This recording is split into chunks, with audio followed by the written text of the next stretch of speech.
तुम्ही कधी विचार केलाय त्या आईच्या पदराखाली किती दुःख लपलेलं असतं? ही गोष्ट आहे तिच्या त्या पदराची.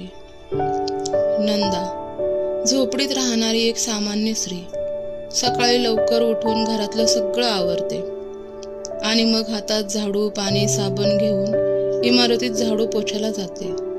तिचं आयुष्य साधं, थोडंसं थकलेलं आणि खूपसं गप्प. तिचा पदर नेहमी डोक्यावर असतो. त्याच्या टोकाला ओलसरपणा असतो, कारण पाणी नाही तर डोळ्यातून पडलेल्या अश्रूंचा ओलावा.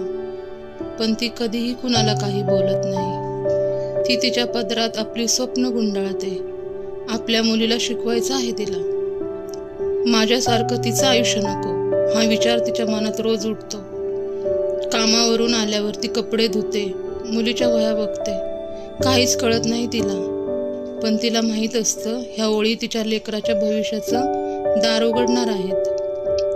लोक विचारायचे, ताई, रोज एवढा मोठा पदर कशाला घेतेस?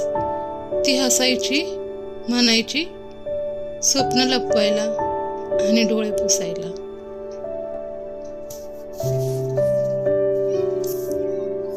तिने कोणतेही कर्तृत्व केलं नाही असं म्हणणारे खूप जण असतील, पण पदराखाली स्वप्न जपणं हाच तिचा मुकुट होता.